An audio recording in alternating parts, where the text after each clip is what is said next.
नमस्कार। मेरा प्रश्न है कि हम जीवन में कितनी बार पश्चाताप करते हैं, फिर वही काम करते हैं। कभी ये ख्याल ही नहीं आता कि इतनी बार पश्चाताप किया और उस पश्चाताप का कोई परिणाम नहीं हुआ। हम क्या करें?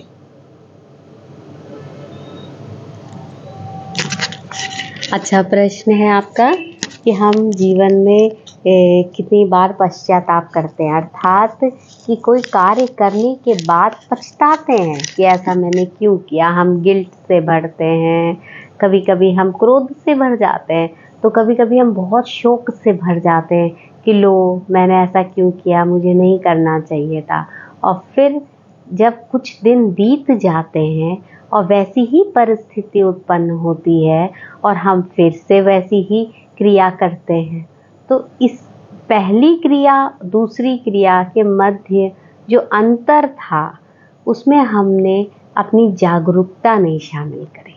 हम जागे नहीं कि ये हमने अपने आप से सेल्फ एनालिसिस नहीं किया, हमने अपने आप से सेल्फ टॉक नहीं करी कि ये परिस्थिति यदि आई तो ये सबसे पहले क्यों आई, इसका कारण क्या था, ये किस लिए आई, इसमें मेरा रोल क्या था। मैंने अपना रोल नहीं देखा, मैं इसमें और अच्छे से कैसे परफॉर्म कर सकता था। मैंने अपने ऊपर कोई कार्य ही नहीं किया।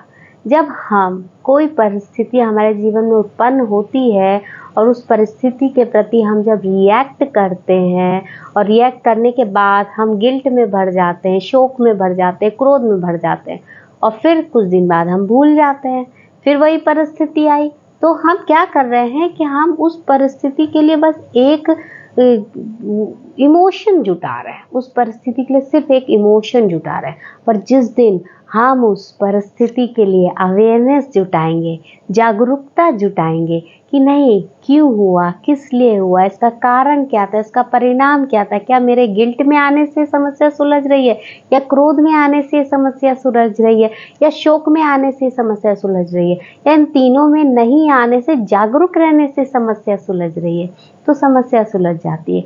और जब आप पहले अभ्यास में सफल होते हैं, आपके अंदर अच्छे हॉर्मोन्स डोपामाइन रिलीज होना शुरू होते हैं, तब आपको उसके प्रति रीइंफोर्समेंट मिल रहा है। और जब आपको किसी भी घटना, किसी भी परिस्थिति के प्रति रीइंफोर्समेंट मिल रहा होता है, तो वो परिस्थिति, वो घटना आपके मनोमस्तिष्क में जगह बना लेती है। अब बिल्कुल वैसी ही परिस्थितियां जब आई, तब आपका ये जो रीइंफोर्समेंट था ये जागा कि नहीं, मैं पहले करता था तो मैं शोक में जाता था, गिल्ट में जाता था, पर मैंने जब ये किया तो मुझे अच्छा फील हुआ। तो अब आप जाग चुके हैं, अब आप अवेयर हो चुके हैं उस परिस्थिति के लिए, तो आप पहले की भांति अपेक्षाकृत थोड़ा अधिक अच्छा परफॉर्म करेंगे। पर जब आप रिपीट करते जाएंगे तो ये आपका परफॉर्मेंस बहुत ही हाई लेवल का हो जाएगा और आप इस घटना से जो चुंबक था, जो घृणा, क्रोध, ईर्ष्या का, इससे आप मुक्त पा पाएंगे। पर अगर आप चाहेंगे कि एक बार आपने सोचा कि ऐसा कर लेते हैं और दोबारा वही परिस्थितियां हुई और आप उतना अच्छा नहीं कर पाए, तो इसका मतलब चीज़ें नहीं हो रही हैं। Work in progress, work in progress, keep repeating, keep repeating, keep repeating, keep repeating, keep repeating until you can go to beyond the limit. जब हम इसकी लिमिट से बाहर जाते हैं तब वो हमें महारत होती है। तो आपको लगता है कि कोई कार्य को सीखने के लिए बार बार प्रैक्टिस करनी पड़ती, हर परिस्थिति के प्रति रिस्पॉन्स करने के लिए भी हमें बार बार दिमागी एक्सरसाइज करनी पड़ती है, दिमागी कसरत करनी पड़ती है, तब जाके उस परिस्थिति से हम एक नया रिस्पॉन्स क्रिएट कर पाते हैं। तो आपको आपके प्रश्न का उत्तर मिला, जो आप चाहते थे कि हमें बार बार एक ही तरह की परिस्थितियां होती हैं और हम वही प्रतिक्रिया करते हैं, तो इसका कारण ये है। आप कुछ कहना चाहेंगे? लीजिए कहिए। आपके मार्गदर्शन के लिए शत-शत धन्यवाद।